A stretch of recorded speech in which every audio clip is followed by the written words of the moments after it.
ತಮಗೆ ಧನ್ಯವಾದ ಹೇಳುತ್ತಾ ಅದರಂತೆ ಬೀದರ್ ಜಿಲ್ಲೆ ಹುಮ್ನಾಬಾದ್ ತಾಲೂಕಾ ರಾಷ್ಟ್ರೀಯ ಹೆದ್ದಾರಿ ಮೇಲೆ ಹಾದು ಹೋಗುತ್ತಂತ ನಮ್ಮ ಕ್ಷೇತ್ರ ಇವತ್ತ ಕ್ಷೇತ್ರದಲ್ಲಿ ಬಹಳಷ್ಟು ಸಮಸ್ಯೆಗಳಿದೆ ಗೊತ್ತಾ. ಅದರಂತೆ ಇವತ್ತ ನಮ್ಮ ಹುಮ್ನಾಬಾದ್ ತಾಲೂಕಿನ ಒಂದು ಹಾಸ್ಪಿಟಲ್ ಜನರಲ್ ಹಾಸ್ಪಿಟಲ್ ಇರಬೇಕಂತಂದ್ರೆ ನಿಯಮ ಅನುಸಾರ ಒಂದು 3 ಇಲ್ಲ 5 ಎಕರ್ನಲ್ಲಿ ಹಾಸ್ಪಿಟಲ್ ಇರಬೇಕಾಗುತ್ತೆ. ಆದರೆ ನಮ್ಮ ಹುಮ್ನಾಬಾದ್ ನಲ್ಲಿ ಜನರಲ್ ಹಾಸ್ಪಿಟಲ್ ಇರೋದು 1 ಎಕರೆನಲ್ಲಿ ಮಾತ್ರ. ಆವಾಗ ಸ್ಟಾರ್ಟ್ ಆದಲ್ಲ. ಆದ್ರೆ ಈಗ ನಾವು ಯಾವುದೇ ಇನ್ಫ್ರಾಸ್ಟ್ರಕ್ಚರ್ ಕಟ್ಲಕ್ ಕೊಡ್ಬೇಕು ಅಂತಂದ್ರೆ ಅಲ್ಲಿ ಯಾವುದೂ ಕೂಡ ಜಾಗ ಇಲ್ಲ. ನಾನು ಸಂಬಂಧಪಟ್ಟ ಸಚಿವರಿಗೂ ಕೂಡ ಬಹಳಷ್ಟು ಸರ್ತಿ ಮನವಿ ಮಾಡಿದ್ದೀನಿ. ಯಾಕಂತಂದ್ರೆ ರಾಷ್ಟ್ರೀಯ ಹೆದ್ದಾರಿ ಮ್ಯಾಗ ಇದ್ದ ಕಾರಣ ಇವತ್ತು ಅನೇಕ ಆಕ್ಸಿಡೆಂಟ್ ಕೇಸಸ್ ಇರಬಹುದು, ಅನೇಕ ಸಮಸ್ಯೆಗಳು ಇವತ್ತು ಅಲ್ಲಿ ಇದೆ. ಅದಕ್ಕಾಗಿ ತಮ್ಮ ಮುಖಾಂತರ ನಾನು ಸಂಬಂಧಪಟ್ಟ ಸಚಿವರಿಗೆ ವಿನಂತಿ ಮಾಡ್ತೀನಿ, ಹಾಸ್ಪಿಟಲ್ಗಾಗಿ ಒಂದು 5 ಎಕರೆ ಜಾಗ ನಮ್ಮ ಹುಮ್ನಾಬಾದ್ ಪಟ್ಟಣದಲ್ಲಿ ಮಾಡಿಕೊಟ್ರ ಒಳ್ಳೇದಾಗುತ್ತೆ. ಅದರಂತೆ ಇವತ್ತ ನಮ್ಮ ಹುಮ್ನಾಬಾದ್ ಮತಕ್ಷೇತ್ರದಲ್ಲಿ ಈ ಕಾರಂಜ ಏನ್ ಜಲಾಶಯ ಇದೆ ನಮ್ಮ ಹುಮ್ನಾಬಾದ್ ಮತಕ್ಷೇತ್ರದಲ್ಲಿದೆ. ನಮ್ಮ ಹುಮ್ನಾಬಾದ್ ಮತಕ್ಷೇತ್ರ ಮತ್ತ ಬೀದರ್ ದಕ್ಷಿಣ ಮತಕ್ಷೇತ್ರದಲ್ಲಿದೆ. ಆದ್ರೆ ಇವತ್ತ ನಮ್ಮ ರೈತರಿಗೆ ಒಂದು ಹನಿ ನೀರು ಕೂಡ ಇವತ್ತ ನಮ್ಮ ರೈತರಿಗೆ ಬರ್ತಾ ಇಲ್ಲ. ಇವತ್ತಲ್ಲಿ ಇವತ್ತು ನಾವು ನೋಡ್ಬೋದು, ಇವತ್ತು ನಮ್ಮ ಹುಮ್ನಾಬಾದ್ ನಲ್ಲಿ ಬಹಳಷ್ಟು ಹಳ್ಳಿಗಳಿಂದ ಬಡ ರೈತರ ಜಮೀನು ಇವತ್ತ ಆ ಕಾರಂಜ ಜಲಾಶಯ ಕಟ್ಲಕ್ಕ ಕೊಟ್ಟಿದಾರ. ಅದಕ್ಕಾಗಿ ನಾನು ತಮ್ಮ ಮುಖಾಂತರ ನಾನು ಮನವಿ ಮಾಡ್ತೀನಿ ಸಂಬಂಧಪಟ್ಟ ಸಚಿವರಿಗೆ, ಇವತ್ತ ನಮ್ಮ ರೈತರಿಗಾಗಿ ಲಿಫ್ಟ್ ಇರಿಗೇಷನ್ ಸ್ಕೀಮು ನಮ್ಮ ಹುಮ್ನಾಬಾದ್ ಮತಕ್ಷೇತ್ರ ಕೊಟ್ಟರೆ ಬಹಳ ಒಳ್ಳೇದಾಗ್ತದೆ ಅಂತ ನಾನು ಹೇಳಕ್ ಇಚ್ಛೆ ಪಡ್ತೀನಿ. ಅದರಂತೆ ಇವತ್ತ ನಮ್ಮ ಹುಮ್ನಾಬಾದ್ ಏನು ಸುಮಾರು 2011 ಒಂದು ಜನಗಣತಿಯಲ್ಲಿ ಸುಮಾರು 44,000 ಜನಸಂಖ್ಯೆ ಉಳ್ಳುವಂತ ಒಂದು ಪಟ್ಟಣ ಇದೆ. ಇವತ್ತ 2024ರಲ್ಲಿ ಇವತ್ತಿನ ಜನಗಣತಿ ನೋಡಿದ್ರೆ ಸುಮಾರು 75,000 ಆಗಿದೆ. ಆದ್ರೂ ಕೂಡ ನಮ್ಮ ಹುಮ್ನಾಬಾದ್ ಪುರಸಭೆಯಂತೆ ಇದೆ ಗೊತ್ತಾ. ಇವತ್ತ 50,000 ಮೇಲ್ಪಟ್ಟ ಜನಸಂಖ್ಯೆ ಉಳಿತಂತಂದ್ರೆ ಆ ಪುರಸಭೆಯನ್ನು ಮೇಲ್ದರಿಸಿ ನಗರಸಭೆ ಮಾಡಬೇಕು.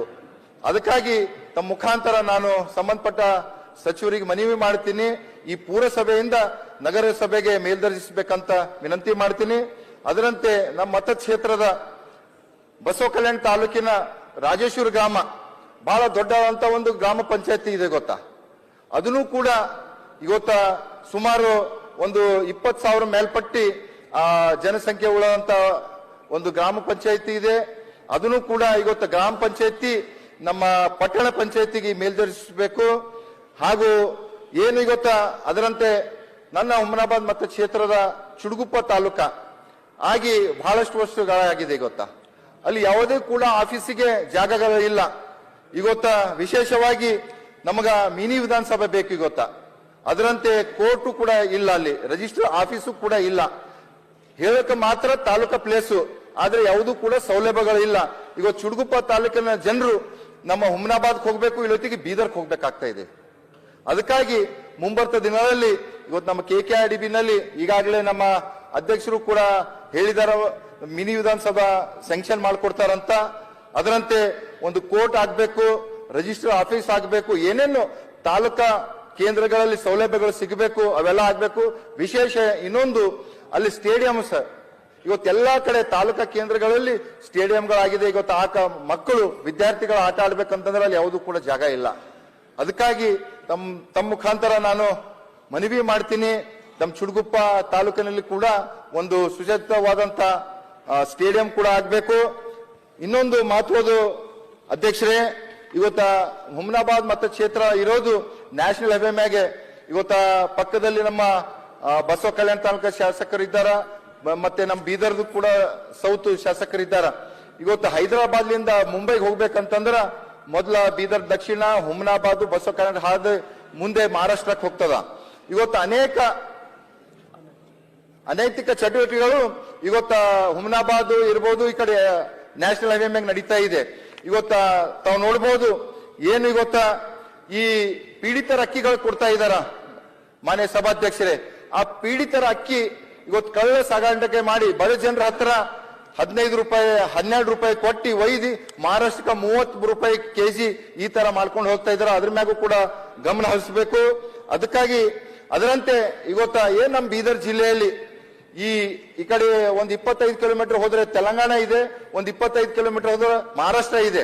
ಅಲ್ಲಿ ಅನೇಕ ಈ ಗುಟ್ಕ ಮ್ಯಾನುಫ್ಯಾಕ್ಚರ್ ಇರ್ಬೋದು, ಮತ್ತೆ ಅಕ್ಕಿದಿರ್ಬೋದು, ಸ್ಯಾಂಡ್ ಮಾಫಿಯಾ ಇರ್ಬೋದು, ವಿಶೇಷವಾಗಿ ಈ ಕ್ರಿಕೆಟ್ ಬುಕ್ಕಿಗಳು ಬಹಳಷ್ಟು ಜನರು ಇದ್ದಾರೆ.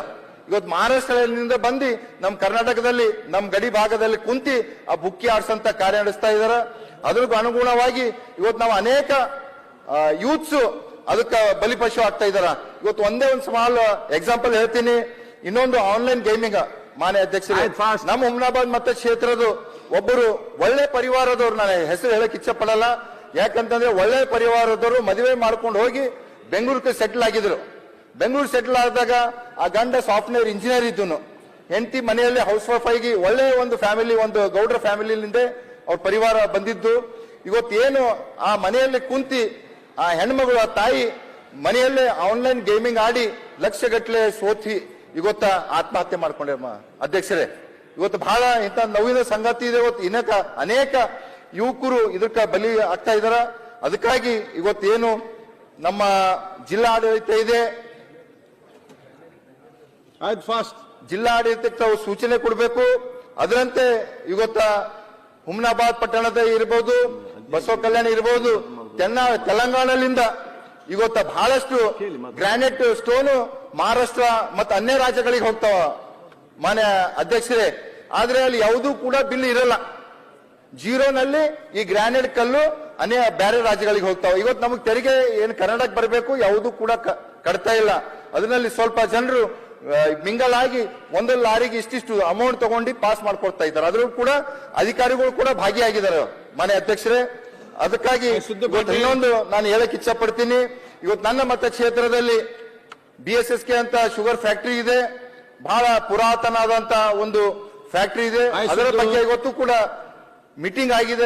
ಇವತ್ತು ನಮ್ಮ ಸಕ್ಕರೆ ಸಚಿವರ ಒಂದು ನೇತೃತ್ವ ಅಧ್ಯಕ್ಷತೆಯಲ್ಲಿ ಇವತ್ತ ಮೀಟಿಂಗ್ ಆಗಿದೆ. ಏನಂತಂದ್ರೆ ಆಯ್ತು ಅಧ್ಯಕ್ಷರೇ, ಒಂದೇ ನಿಮಿಷ. ಇವತ್ತ BSSK ಕಾರ್ಯಕಾರಿಣಿ ನಮ್ಮ DCC ಬ್ಯಾಂಕ್ಲಿಂದ ಒಂದು ಲೋನ್ ತಗೊಂಡಿದೆ, ಸುಮಾರು 115 ಕೋಟಿ. ಆ 115 ಕೋಟಿ ಲೋನ್ ತಗೊಂಡಿದ್ದು ಪ್ರಿನ್ಸಿಪಲ್ ಅಮೌಂಟ್ ಇಂಟ್ರೆಸ್ಟ್ ಹಿಡ್ಕೊಂಡು 232 ಕೋಟಿ ಆಗಿದೆ. ಆದ ಕಾರಣ ಇವತ್ತು DCC ಬ್ಯಾಂಕ್ ಇದ್ದವ್ರು ಏನ್ ಮಾಡಿದಾರೆ, ಮೊನ್ನೆ ಆಕ್ಷನ್ ಮಾಡಿದ್ದಾರೆ. ಇವತ್ತು ಅದು ಒಂದು BSSK ಕಾರ್ಖಾನೆ ಇದ್ದಿದ್ದು ರೈತರ ಜೀವನಾಡಿ, ರೈತರ ಒಂದು ಫ್ಯಾಕ್ಟರಿ ಇದೆ.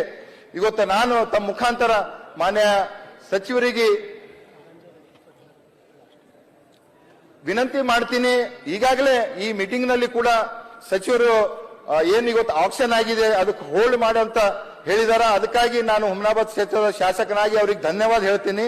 ಅದರಂತೆ ಇವತ್ತ ಇನ್ನೊಂದು ಕಾರಂಜ ಇನ್ನೊಂದು ಕಾರಂಜ ರೈತರ ಬಗ್ಗೆ ಇವತ್ತೇನು ಕಾರಂಜ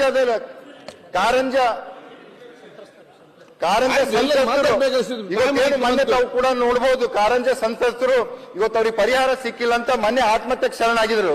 ಇವತ್ತು ಸಾವಿನ ಇದ್ರ ನಡುವೆ ಇವತ್ತು ಹಾಸ್ಪಿಟಲ್ ನಲ್ಲಿ ಹೋರಾಡ್ತಾ ಇದ್ದಾರೆ.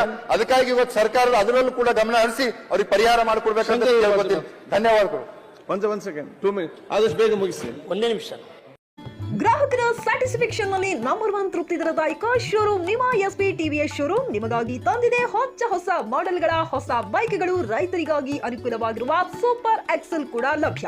ಹಾಗಿದ್ರೆ ಹಿಂದೆ ಭೇಟಿ ನೀಡಿ SP TVS ಶೋರೂಮ್ ಮಾಲೀಕರು ಲೋಕೇಶ್ RG. ಹೆಚ್ಚಿನ ಮಾಹಿತಿಗಾಗಿ ಸಂಪರ್ಕಿಸಿ 8494951009. ನಾಗಲಕ್ಷ್ಮಿ ದಾಬಾ ಹತ್ತಿರ, ಗುಲ್ಬರ್ಗಾ ರೋಡ್, ಹುಮ್ರಾಬಾದ್.